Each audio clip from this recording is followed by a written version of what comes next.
that our Hot 16 Challenge 2 song has provided you with a sufficient level of energy so that you can endure during our next 4 hours of streaming science. Oh, I'm looping. Sorry, I'm looping again. Sorry. Oh, this looping all the time. Sorry, guys. So, just let me know that you are there and we can start. But I think that you should be there.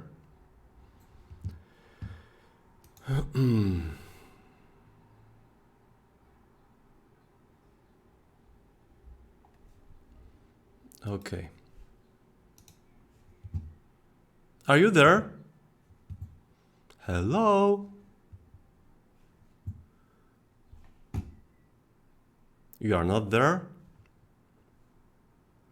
Are you there? I am here. Yes, you are. Okay, thank you, Julia. So, if you are here, then we can start. Yes, we are. Yes, we can. Whose campaign slogan was it? Yes, we can. And what was the other one? You remember whose slogan in a campaign was yes, we can? And what was his previous one? Hello. And what was his previous one? If you know this, you are good politicians. And actually, a very similar slogan was used in a Polish campaign later, and also resulted in a one election. Hello, Zosia. Hello, Karolina. Hello, Julia. Hello, Martyna. Nice to see you. Hope you are energetic, full of pep, full of beans, life and kicking. These are all idioms that I know that reflect energetic levels that people can have. So it was Barack Obama. Change. His first slogan was "Change we need," and the other was "Yes we can." Okay, so today we'll talk about memory, which is another important part of the puzzle, of the way that information flows. That information flows from the environment towards from the environment, pure raw information that we process at the attentional level, at the perceptual and interpretational level, and then it's stored or not, depending on whether we need it or not. So we'll talk, and then we respond based on our memory. We use our memory all the time. It's obvious. So, but there are some characteristics that of our memory that help us understand why we have several social phenomena, situations in which we behave in a different way that we might predict. Because this is what we are mostly interested in. Not in finding scientific language to describe things that are obvious, but rather to emphasize some points in which psychology can help you understand things that are not straightforward, but a little bit counterintuitive. So we'll focus a little bit on effects like this. But first, I would like you to make a short trial. So hold on a second. I will ask you to complete a short survey. This is something new. So I will send you a link to this. I will send you a link to this survey in a moment. I think it's here. Oh no. So the link is broken. Sorry. So hold on a second. So I must copy it. It's here, but yeah, I need to copy it right here. So I will. Oh, sorry again. I will paste you a link. So you just go there and please complete this very brief survey. trying to guess which information which information characterized which person. So was this information? So this is the person 1, this is person 2, person 3, person 4. So go through the survey and try to answer this survey, and try to attribute each information about these people to one specific person. Okay? Try to attribute one information to one specific person. Okay? You get it? So just click on the link that I pasted in the chat. I will try to do the same. Or not. And let's see how it works. Okay, I think it seems to be working quite fine. So please God, it's a short survey, so I hope it will not take you a lot of time. So person 1, 2, 3, and 4. And let's see how our memory is working. How your memory is working right now.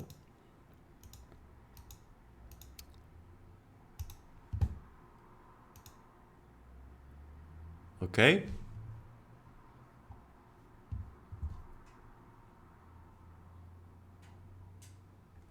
And I will just take this time to reflect on my life. Are you doing this?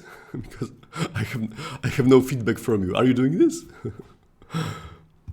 Just let me know. Are you doing this right now? So click the link, open the Google Forms, and try to attribute each information to each person. If you were absent, but I think all of you were present on the lecture where we talked about these people. So I can see that the first person has already completed this. So let's wait for a couple of more persons. So 2 persons have completed this.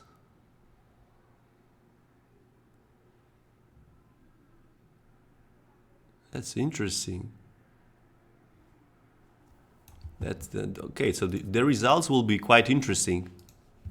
So let's wait for the other guys. So 3 persons, 3 individuals have already completed this. Oh, it's Julia, Martyna, and Carolina. Oh, hello, Martyna. So let's wait for a couple of... Let's wait for the remaining guys. So 4 persons have completed... Wow, that's interesting. That's very interesting. Oh my God. I thought that this experiment will be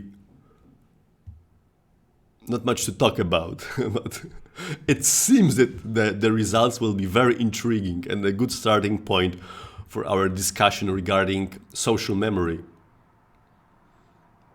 So let's wait a couple of minutes more. So 5 persons have completed.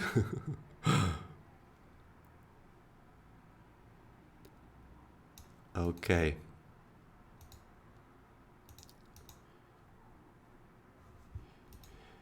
Is there anyone else who's in the progress of completing the questionnaire? Because I have 5 persons and I think it should be around this amount of people. There are about 8 people who are watching, but I think that not all of us here watching. Is anyone else doing this? Is anyone else doing this? Or are you all... Is anyone in progress? If you are in progress, just please type, I'm in progress. Okay, if you are not, then I will change and let's see the results. Oh, I don't have the answers here. Sorry. So here, oh, no. Where are my results? Okay, hold on a second.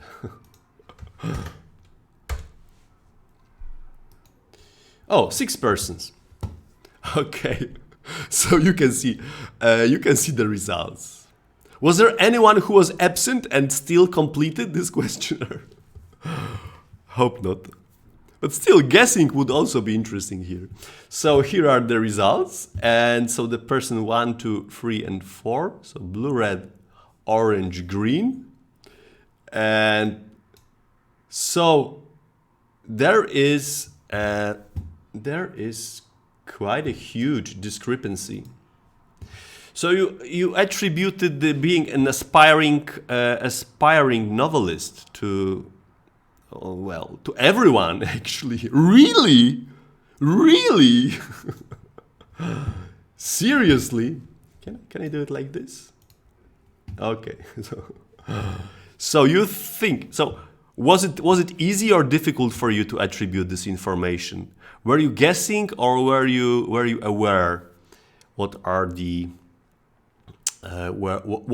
correct answers? Because for the aspiring novelist, you were rather wrong about this. I wonder why you thought that aspiring novelist is person 1 and person 3. That's interesting. Dream job is to be a paid killer. You were. Do I get it right that you were guessing? Because the results are just completely at random. Oh no, are they? Yeah, they are. Okay, they are. So none of you indicated that it would be the person 4. So she has the best. She has the best characteristic to be a paid killer, because a paid killer must not look like a paid killer. So you really didn't remember that this guy said that he wanted to be a paid killer? That's interesting. It's really interesting. So let's see further. Discrepancy again. I remember that people who smell less had cooler qualities. I remember that people who smiled less had cooler quality. Okay, smiled. I read it like smelled less. Smiled less. Okay. Has a dog and a cat. This is interesting because none of these people said this. I just added this. No one, you had no information whether this person had a dog and a cat, but still you think that person 1 and 2 might be the person with animals. That's interesting. And hobby florist, person 3. I think this is the correct answer, the only correct answer that we have already had. Lived in Paris. This is fantastic. So you think that person 4 lived in Paris for 2 years. This is wonderful. This is one of the effects that we will talk about today. That that this person really looks like a person who lived in Paris for a year, because she's the most attractive, and Paris is a place where people who love each other used to go for weekend or for holidays. And actually, there was no information provided last time who lived in Paris for 2 years, and you really acted upon her face here. Mentions that has just dumped the partner. You think it's person 3. That is person 3. No one mentioned that. One person mentioned that she was dumped by her partner. Famous photographer, it's here, right? Exactly. So you were correct here. This was a strange information, and unusual information regarding a person, and trained as a paramedic was this guy. This was the most important information for you, and one that was typical of that you might want to know what if you are looking for a babysitter. She uses very strong perfume. I can't remember the colors. This guy. Okay, so where's all the jewelry? Interesting. I think there are a couple of interesting phenomena that I will be able to indicate here. That's very interesting, and it really worked. Even though we only had six persons, I think that there were some meaningful differences that we will mention in a moment. So the first one, I think that you said that she lived in Paris, right? This is what we call who said what effect. So we have an incorrect recall with systematic error based on some biased function of categorization. So when people hear a lot of information, and it's difficult to assign information to each person, because we have two informations, two kinds of information.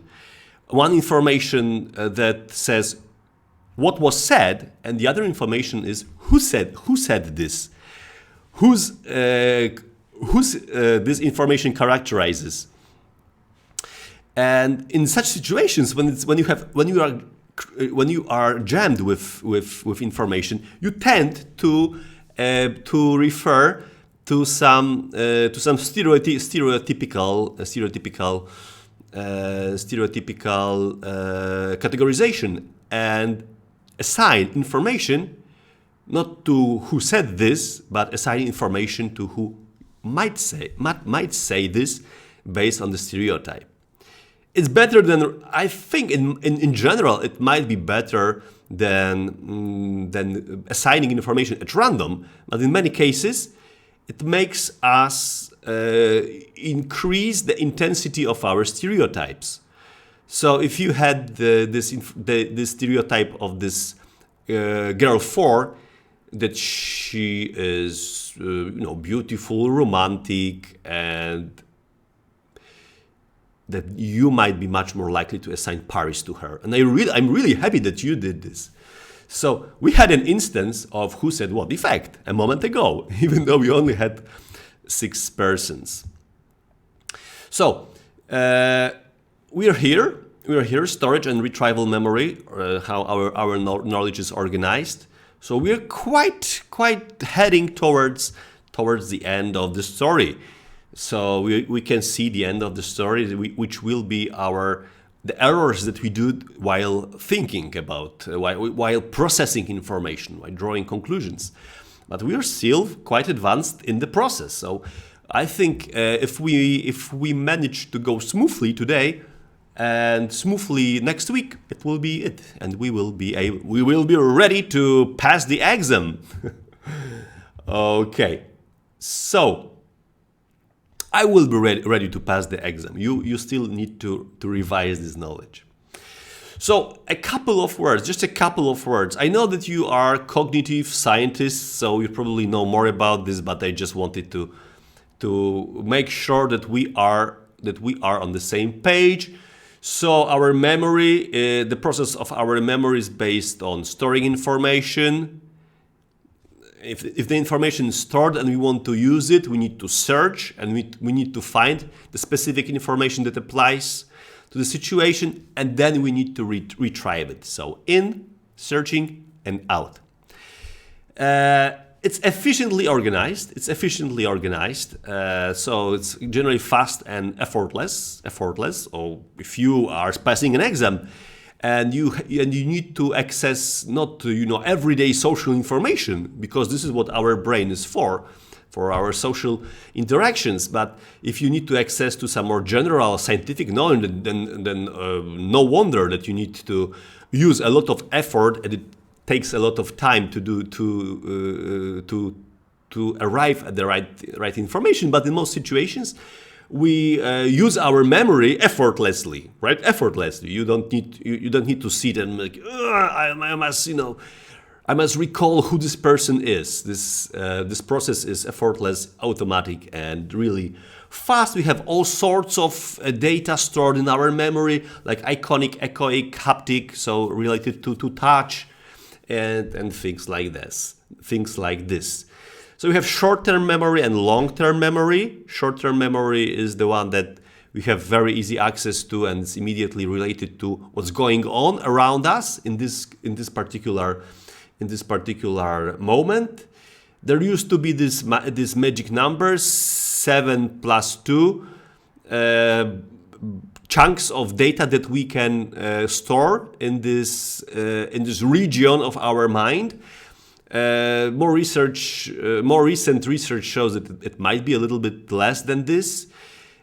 Perhaps it's related to age cohorts, because you are a different age cohort now, and research on cognitive abilities of different generations shows that there are some differences between us. Working memory, for instance, was stronger in my age cohort, and in your age cohort, the processing speed might be your asset, relative to us. And for our parents or your grandparents, it's verbal abilities, verbal cognitive skills. So they talk a lot. That's why they talk a lot, and that's why you process information so quickly. So it's if we talk about information, it's of course about chunking. So we store chunks, not so if the information can be compressed into chunks, then it's easy to store. So because if it's only a couple of elements, then if I asked you to store this information, okay? So listen carefully, and I will ask you in a moment to write not 4 elements, not 5 elements, but 20 elements. Okay, so be very much focused, and let's see whether you will be able to do this. Let's stretch your memory. Let's make an ultimate test for your memory. So I will give you information. 20 elements. So here it goes. 1, 2, 3, 4, 5, 6, 7, 8, 9, 10, 11, 12. 13, 14, 15, 16, 17, 18, 19, 20. So now try please to recall all those 20 elements that I provided you a moment ago. Try to recall and write it in the text chat. I will see whether you had it whether you had it right. It seems so. In fact, what you had to memorize in this case, if your mind is working smoothly, it's not disturbed, then you probably had to remember only three bits of information. So one was the starting number, the last. So I cannot see any numbers in the chat window, so you were not able to remember this. Oh, I'm sorry, I didn't. So I will try to speak slowly, but really slowly, because it seems that you might have problems with your short-term memory. So you had to remember one, and you had to remember the starting number, and then you had to remember the last number, and then you had to remember the information that these numbers are going one by one from 1 until 20. And that's it. So only 3 informations were required from you to remember. And the short-term memory is mostly acoustic. This is also interesting. So we also have this long-term memory. The duration of long... What? What is it? Kalina, you surprised me. You really surprised me. You make me troubled. You make me feel troubled. Wow, that's brave. That's a brave answer. It's not correct, but I like it. I really like your answer. That's interesting. So we also have this long-term memory, and in contrast to the short-term memory, long-term memory is practically immeasurable. We don't know how vast our long-term memory is, how much information we can remember. So let's say it's immeasurable amount. So if there's a question on the exam, what's the amount of long-term memory? The correct answer might be immeasurable, not 1 petabyte or 1 gigabyte or 1 terabyte or petabyte or Google byte. So, and the duration is also can be surprisingly long. And in this way that we can recall information after many years of not having in touch with her. This is especially striking if there is some operation, when people are operated on their brain, for instance, and some parts of their brain are stimulated and that are related to memory, and people can very vividly recall some information that was stored many years ago. And the first information, I mean, the short-term memory is mostly based on echoic or on the sound quality. So we hear it. This is what we hear. In general, our mind uses a lot of talking and these echoes in our mind. So when we sit and we think, we hear voices. So, and even some guys say that speaking is first and thinking is later. So the fact that you are hearing, that you are listening to voices in your mind, and you call it your thinking, is the consequence or internalization of speaking with other people. So before you start thinking, you start talking. This is what some people say that should be the other way around. That first, right? You learn how to think. So first you think mama, and then you learn how to say mama. But it's probably the other way around. First you notice that when you make sounds, they make some meaning to other people, and then you try to speak them to yourself. So we have all sorts of information stored: semantic, episodic, procedural. Episodic, so what happened; procedural, how to do certain things. In many cases, we are not able to say how we can do something, but we are able to do it. So if we are asked to say how can you do this, then okay, so give me access to your computer, and I will tell you in a moment. So because I have it in my procedural memory. Okay, so yeah, neural connections spread through brains. Hippocampus is very important for the long-term memory because it codes information from short-term memory to long-term memory. If you drink a lot of alcohol, then it impairs the functioning of your hippocampus, and that's why you don't remember anything after very, very good parties, because of the hippocampus that was functionally impaired for some time and was not able to code information into your long-term memory. One of the problems with testing how our memory works is that actually it's very difficult to test storage. It's very difficult to test storage in any other way than by testing retrieval. So if you want to know what's in the memory of a person, you cannot see it directly. You must ask this person to say whether this person remembers this or not. And this is not the best strategy, because you can have something, but you can have problems with retrieval. So you can have problems with getting the correct information. And these are two different things. So you know that you have something in your room, Like in my room, for instance, I know that I have certain things in my flat, but for me, given that I always have a lot of mess on my everywhere. Like for instance, I used this watch like 2 months ago, and it's still on my desk. It shouldn't be here. It's a beautiful gold watch.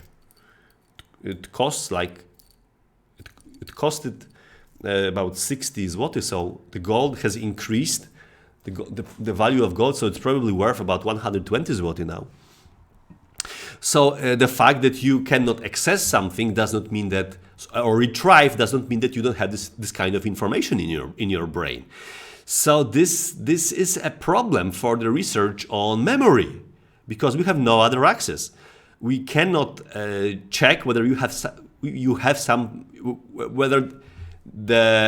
what's the semantic structure and printed or not printed, but stored in your brain by scanning your brain, for instance. It's not possible. We're not at this level of sophistication in our research, in our brain research. All we can do is to test people and asking them to recall.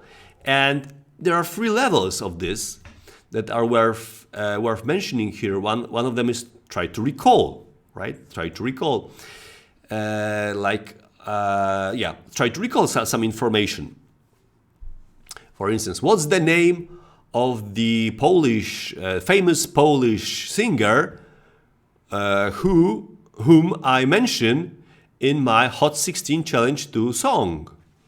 What's the name of the famous rap singer that I mentioned in my Hot 16 Challenge song? Right? It's a question for recall. So you have no cues here, and there can be also the level. So if you can recall, this is the best we can get. So it shows that the retrieval process and the information is stored very, very precisely.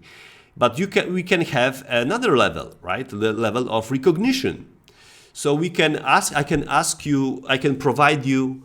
So none of you remembers what's the name of a famous rap singer that I mentioned in my Hot 16 Challenge 2 song. So now I will give you 3 names, and so this is a recognition task. So 3 names. So one, let's say it's, I don't know. So one it's Mezzo, one it's Quebo, and one it's Taco. So which of these 3 do I mention in my song? So Quebo, right? So you were at the level. So it was difficult for you, Quebo. Yeah, exactly. So it was difficult for you on the level of recall. So it means that your mind is working correct, because you discarded this absolutely not important information. But it was fair enough that you stored it somewhere in the further part of your memory. That there was unfortunately not Fabiański. Is he a rap singer? It was accessible by recognition. So if you saw free information, you were able to do this. And the third way is to study relearning. So there may be a situation in which you cannot recall anything, you cannot recognize anything, but you are able to relearn it faster. So those of you who heard this song, although if I asked you to write what's the lyric, although I think the word lyrics is not the best word, the most adequate word to describe these 16 lines of rhymes. But if those of you who have heard this, although you were not able to, perhaps you might not be able to recognize it or to recall it, might be able to relearn it after a couple of years, for instance, because now it might be still in your recognition, on your recognition level. But in a couple of years, in the 3 or 4 years, if I made this crazy experiment that they ask you to learn it by heart, it might be easier. Although you would be not able to recognize it, it would be much easier for you to learn it again. So I remember this is a slide from a game. You know this game because I had this very strong, very strong experience of relearning when I played this game after a couple of years. So I played this game. Have you ever played this game? One of the best games ever. If you know, just write me the name. Are you gamers or not? So it's Portal 2. It's Portal 2, and it's a mix of some story, but also of some puzzles. Some of them are quite difficult, and I remember that it was very difficult for me for the first time. There's a lag because we wrote it earlier. You wrote earlier what? There is a lag there, but I think it's about 8 seconds or so. So it's not a huge lag. So I remember that when I was playing this game again after a couple of years, although I wasn't able to recognize these places, it took like half the time that I needed to go through this game for the first time. So and if more processing we have, then we have more storing and more retrieval. So I think that you are, because you have been students for a couple of years already, so you probably know that if you want to learn something and to be able to recall it, you should train recalling, right? One of the mistakes that some students do is that they want to learn how to pass an exam by reading some material. It's not the right strategy. You need to train recalling the material. So just reading, it can train your recognition a little bit, but still recognition is not very deep level of processing information. So the best idea is just to try to recall everything that you have. So read and then try to recall. Tell it to your friends, tell it to the wall, to the ceiling, to anything, but just tell it. Try to say. You will be able to process it. I remember that for me, when I discovered it, I think it was the third year of my studies or something like this, that if I want to recall something, I want to learn something, I just need to take a piece of paper and write what I read a moment ago. It was like a qualitative difference for my learning. So I was really so sorry that it took me so long to just get to this point. And of course, we don't like to do it. We don't like to do it because am I receiving all your information? Just please write test, so I'm sure that I'm receiving your information and it's on the screen as it should be. So of course, the more depth, the deeper the processing, the more energy we take, and the more effort we need to take, because our mind really tries to prevent us from using too much energy. So it's painful. We don't like it. We don't do it spontaneously, but it's a really good idea to try to force you.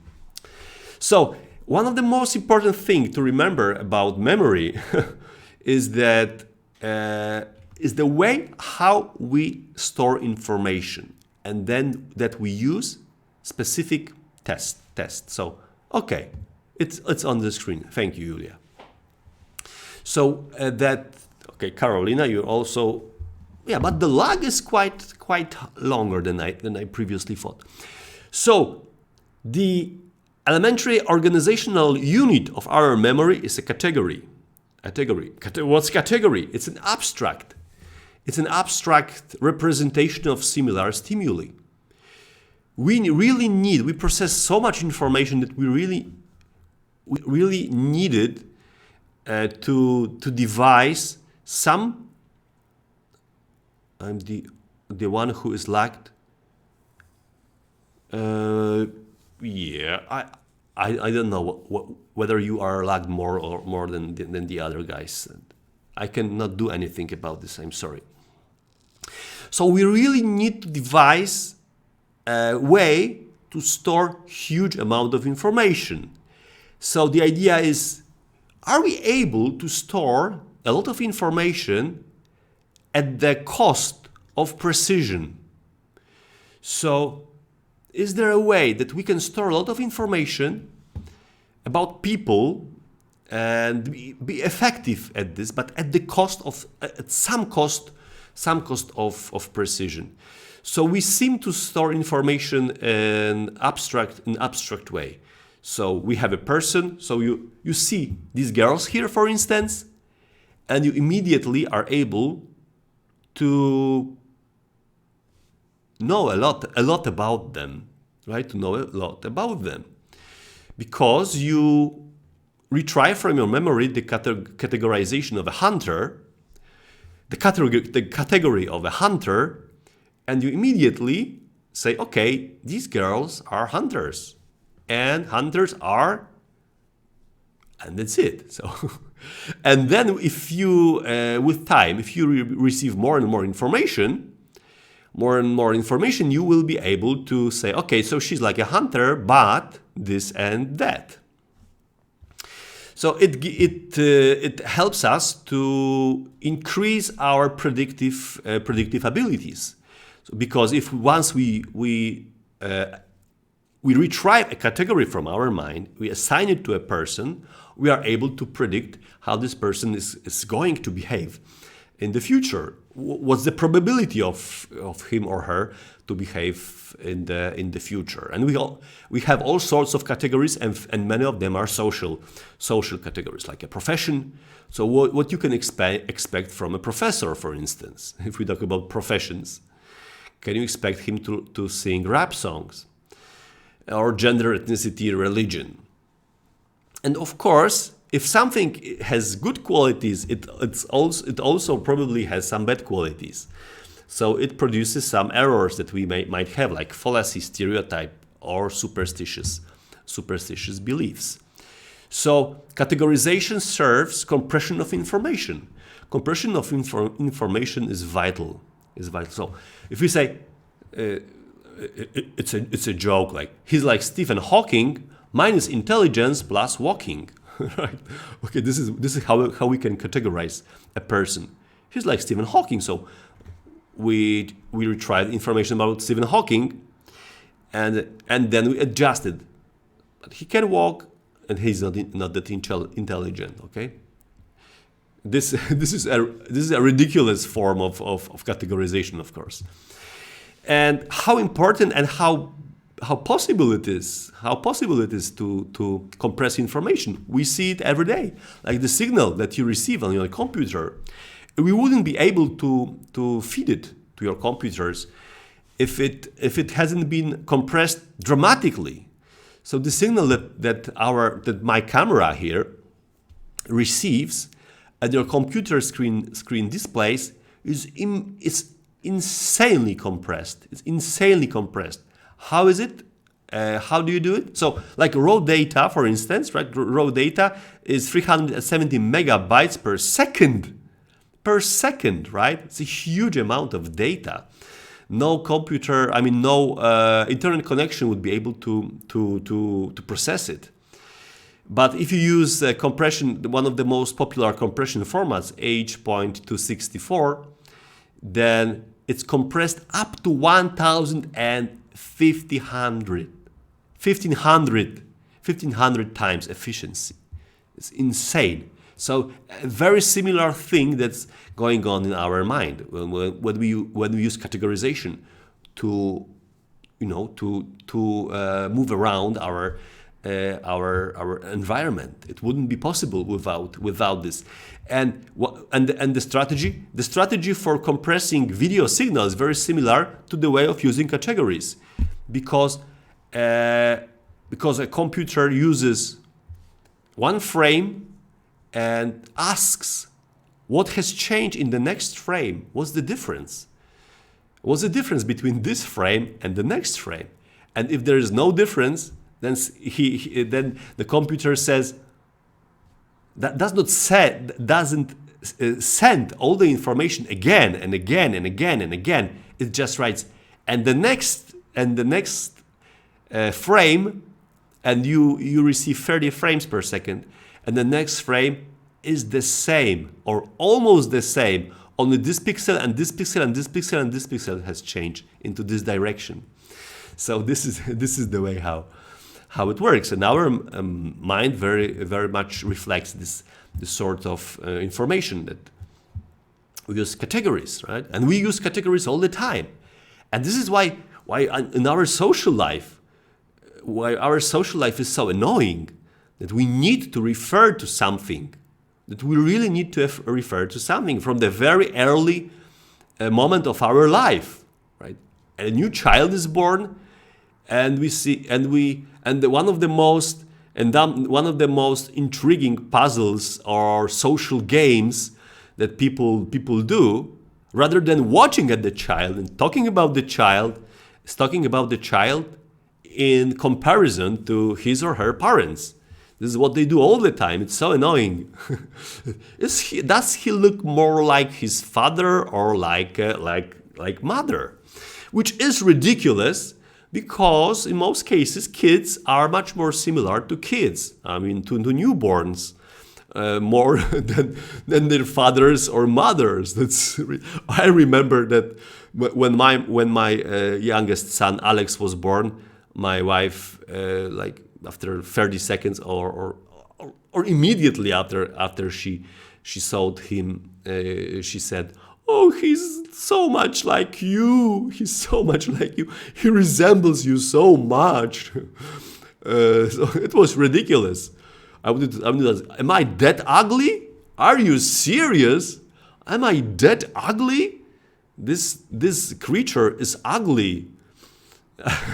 Completely. He doesn't resemble me at all.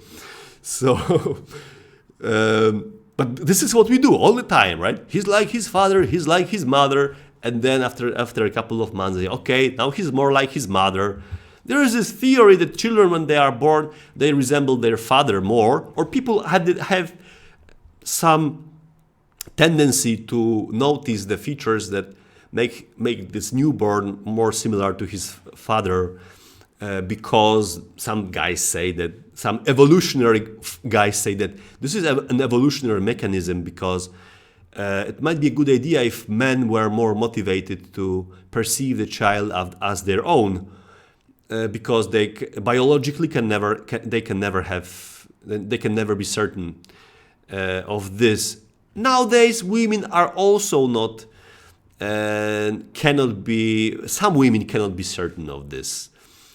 Even if it's a child that was born immediately. I mean, about in vitro that can happen from one per billion, that you can receive a child that's not yours, due to some, errors in how company that makes the procedure works. But it can happen. So some evolutionary guys say that it might be like this. So we are born, and immediately we are subjected to categorization. No one says, "Oh, he's such a unique person. He's such a unique person." Or even if you say person, it's a categorization. Even if you say he, it's a categorization. So you should, if you were able to get rid of all the categories and to perceive the object as it really is, or even saying an object is a categorization. So we are not able to escape from categorization. But the least you might say would be, "Oh, it is such an interesting object that left your body a moment ago. Look at it," right? So, but we do it, right? He's like his father. He's like his mother. And then children say to us, I'm like my mother," or think about themselves, "I'm like my mother, I'm like my father," or children say, "Or you are," especially, right? If they do, if it's a husband and the child does something bad, then he says, "Oh, you're like your mother. Or if it's something good, he says, "Oh, you're like me. You're like your father." This is what we do, all the time. It's quite comfortable. I think it's quite comfortable for the children as well, because it helps them to shape their identity easier, although it can be false identity in many cases, because the children can have very small resemblance to their parents, basically, and categorizing this child like this makes it much easier for him to perceive himself or herself as a huge person, as a whole person. But but this is what we do, right? And if you store information about yourself, you store information like, I'm like my father. What kind of person you are? I'm like my father and my mother, plus and minus something. Then it changes a little bit when you are a teenager and you try to separate from your family and try to rearrange your identity and try to separate from your parents. You seek different kinds of identity. You remember this better than I do, because you are a bit younger than myself. But you remember this, right? That then suddenly you start to categorize your parents using very broad categories. You're the same as all the adults, for instance, because other social phenomena are your focus, and you want to separate yourself from your parents, so that you start to perceive yourself and to focus more on your distinctive characteristics. And then if you take it away, you see your parents as a uniform, abstract category of adults that all are the same, which is they are bad. And then you get married. And you still base your thinking on the categories. They are still in your mind. So if you describe your parent, a Freudian slip again. If you describe your partner and say, you're like your mother, you're like your father, plus minus something. This is especially after a couple of years of marriage, for instance, or being together without getting marriage. So, and then you go to a therapist, and then again, right? You go deep into categories. So you are like my mother, you like my father, says a patient or a client to his therapist. And so a therapy, to a very large extent, can be perceived as a work on your memory and on your categories that you have. So making some more elaborate work on your categories. If you are cognitive science students, and you probably like things like this. You like things like this, right? You like classes. You like to construct classes, or I think that you learn Java or something. What was the language that you studied during your curriculum? I think it's Java, isn't it? This is C#. And also, right, if you want your software, because we're talking about our software and hardware, if you want it to work smoothly, if you want it to make smoothly, you can also use classes. And some of the best languages are based on classes, and it was a huge progress. Python, okay, Python, right. Actually, I was thinking about Python, and I said Java. I don't know why. So, sorry for this. Do you have classes? You have classes in Python, right? It wouldn't be possible to write software without using classes. So, if you're using classes, you just need very little effort to construct a new complex object. So object-oriented programming was the key to the development of programming languages. So use classes, objects, and it's very easy for the compiler to handle, and it's very easy for you to program. That you just take a line and you have a new object. So you take a line, a little effort, and you have a new person categorized in your brain. It's wonderful. So we have all sorts of objects. If I use this informatic metaphor here, so we have all sorts of objects. So we have categories, for instance, so classes of objects with similar meaning and function, right? Like a hammer or abstract categories such as dignity or a partner. What does it mean that someone is your partner? You have stereotypes, which are also chunks of information. They are simplified categories for social group, adjusted to some social groups. If we say stereotype in psychology, we usually think about people, but stereotype is just a type that is two-sided, like stereo, black or white. Something is black or white. If I have a stereotypical perception of someone, it means that I focus on his bad or good qualities and not focus on other qualities. Something, all those shades of gray, all those shades of gray, although the phrase shades of gray is no longer neutral category nowadays. So if I use all the shades of gray, so we have also schemas. Categories plus expectations. So a schema says, right, what might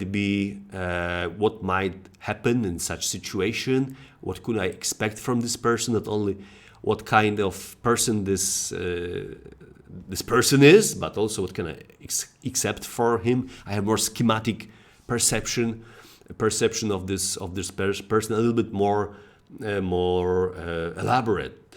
We have scripts, right? We have scripts. So these are categories or stereotypes for situations, for instance, right? So with what's going to behave in this situation. You can have a script of a date, for instance, or a first date. What's the script of a first date or a date? What's the script of a lecture?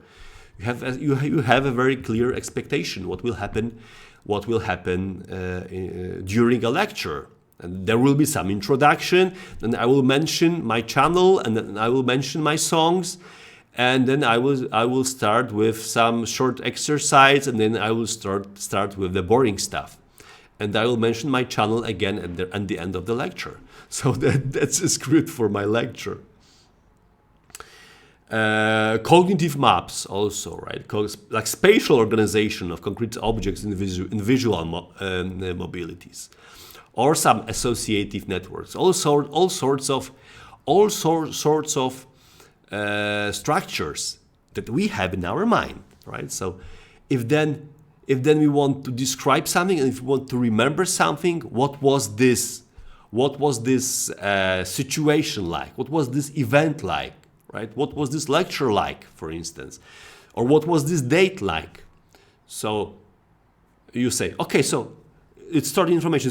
So it started regularly, but there was this difference. There was this difference, and that's it. And that's how you are able to store this information in your brain. Okay. So let's make a short break here, because we have 4 hours, so let's make some breaks from time to time. So let's make it 10 minutes, okay? So we'll start about 6:15, and we'll continue with the memory. So let's take a short break. So I will stop this stream, and you have the link to the second stream. So I'll see you there in a minute. If you are not from our group and just visiting here, so please stay on the channel, and the link will be on the channel there. So see you in 10 minutes. Thank you.